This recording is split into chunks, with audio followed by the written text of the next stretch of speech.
बारामतीच्या राजकारणातला कौटुंबिक संघर्ष थांबण्याचं नाव घेत नाहीये.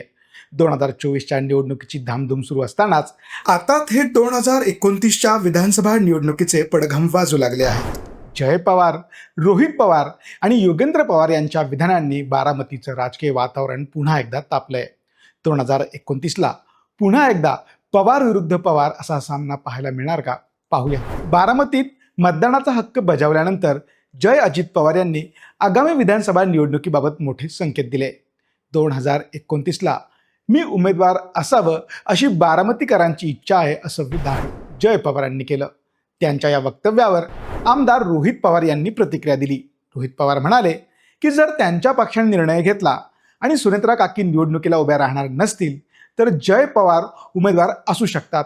अशा परिस्थितीमध्ये आमच्याकडनं योगेंद्र पवार मैदान उतरण्याची दाट शक्यता आहे. म्हणजेच 2029ला बारामतीत पुन्हा एकदा पवारांमधील राजकीय संघर्ष टोकाला जाण्याची शक्यता रोहित पवारांनी वर्तवली आहे. दरम्यान या सर्व चर्चेचे केंद्रबिंदू ठरलेले योगेंद्र पवार यांनी मात्र अत्यंत संयमी भूमिका मांडली आहे. रोहित पवारांच्या दाव्यावर भाष्य करताना योगेंद्र पवार म्हणाले, लोकशाहीत निवडणूक लढवण्याचा अधिकार सर्वांना आहे. मी निवडणूक लढवावी की नाही हे बारामतीकर ठरवतील, मात्र आम्हाला एकमेकांविरोधात लढायचं नाहीये. कौटुंबिक लढत होऊ नये अशी माझी प्रामाणिक इच्छा आहे. रोहित पवार यांनी उमेदवारीबाबत भाष्य का केलं याची आपल्याला कल्पना नसल्याचंही त्यांनी स्पष्ट केलं. योगेंद्र पवारांच्या या भूमिकेमुळे पवार विरुद्ध पवार संघर्षावर त्यांनी तुर्तास पडदा टाकण्याचा प्रयत्न केल्याचे देखील दिसून येत आहे. या राजकीय नाट्यात अजित पवारांचे बंधू श्रीनिवास पवार यांनी एंट्री घेतली.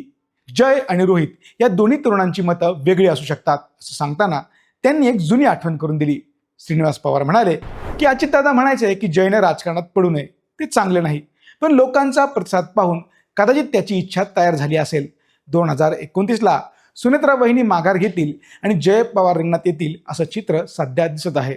या विधानामुळे अजित पवार गटाची पुढील रणनीती काय असू शकते याचे संकेत मिळत आहे. 2029च्या निवडणुकीला अजून 3 वर्षांचा मोठा काळ शिल्लक आहे. त्यावेळी नेमकी कोणती युती असेल, कोण कोणासोबत असेल किंवा पक्षांचे विलिनीकरण झाले असेल का यावर आत्ताच भाष्य करणे घाईचे ठरेल असं मत श्रीनिवास पवारांनी व्यक्त केलं. मात्र शेवटी योगेंद्र पवार हे शरद पवार गटात आहेत तर जय पवार अजित पवार गटात. त्यामुळे पवार साहेब जो काही निर्णय घेतील त्यावरच बारामतीचा पुढचा रणसंग्राम ठरणार आहे. थोडक्यात सांगायचं तर बारामतीचं मैदान पुन्हा एकदा कौटुंबिक आणि राजकीय संघर्षाच्या उंबरठ्यावर उभं आहे. आम्हाला एकमेकांविरुद्ध लढायचं नाही असं म्हणणारे योगेंद्र पवार आणि लोकांची इच्छा सांगणारे जय पवार. 2029मध्ये नेमकं कोणाचं पारडं जड ठरणार हे पाहणं महत्त्वाचं ठरणार आहे. याबद्दल तुम्हाला काय वाटतं आम्हाला कमेंट करून नक्की सांगा.